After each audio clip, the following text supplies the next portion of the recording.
Hi అండి, నేను విజయవాడ నుంచి మచిలీపట్నం వస్తుంటే విజయవాడ టోల్ గేట్ దాటిన తర్వాత చెన్నాపట్నం ఫిల్టర్ కాఫీ అని కనిపించిందండి. ఫిల్టర్ కాఫీ అనగానే ఒకసారి తాగాలనిపించింది. తాగితే ఎలా ఉంటుందని దిగాము నేను అమ్మ.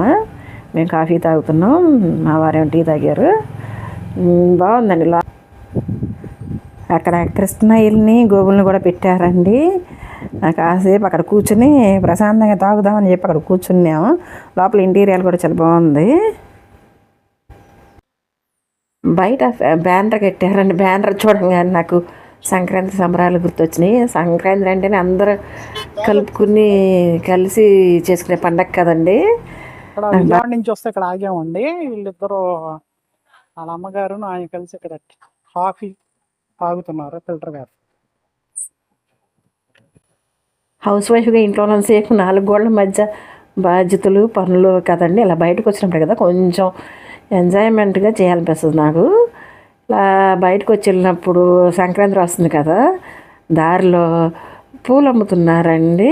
తోటలోవి కోసుకుని వచ్చి మనకి రోడ్డు మీద పెట్టి అమ్ముతున్నారు. తోట అది కనిపిస్తుంది. సరే అక్కడ కూడా ఆపి ఆగి పూలు అవి తీసుకున్నాం. ఫ్రెష్గా ఉన్నాయండి, రీజనబుల్ రేట్లు చెప్తున్నారు. బాగున్నాయి అసలు. పూలు మాత్రం చాలా ఫ్రెష్గా ఉన్నాయి. సర్లే మనకి పూజ పనికి వస్తాయి కదా అని చెప్పేసి పూలు తీసుకున్నాము.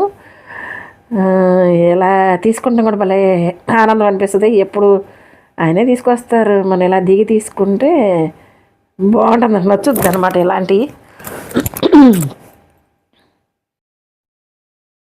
ఇలా బయటకు వెళ్ళినప్పుడు పువ్వులు, పళ్ళు, కూరగాయలు అన్నీ తీసుకుంటా ఒక ఆనందం అండి. నాకులాగా మీకు ఎంతమందికి ఇలా అనిపిస్తుంది ఇలా తీసుకోవాలని బయటికి వెళ్ళినప్పుడు? నాకు అదే ఆనందం అనిపిస్తుంది, నా సొంతంగా తెచ్చుకోవటం. మధ్యలో నర్సరీలో ఆగామండి. చామంతి పూలు గ్లోబల్ లాగా భలే బాగున్నాయండి. అన్ని కలర్స్ ఉన్నాయి, కొన్ని మొగ్గలు ఉన్నాయి, కొన్ని పువ్వులు ఉన్నాయి, రకరకాలుగా ఉన్నాయండి. చూడటానికి చాలా బాగున్నాయి. కానీ నాకు ఎందుకో అంత ఇష్టపడలేదు నేను తీసుకోవడానికి. వద్దులే అనుకున్నాను. చిన్న చిన్న మొక్కలే తీసుకున్నాను. దారిలోనే కృష్ణయ్యలు పెట్టారండి, అమ్ముతున్నారనమాట వట్టి బొమ్మలు. అవి కూడా దిగి చూశాను. నాకు నచ్చుతాయి అనమాట ఇలాంటివి. వెలకట్టలేని ఆనందం కదండి ఇలా.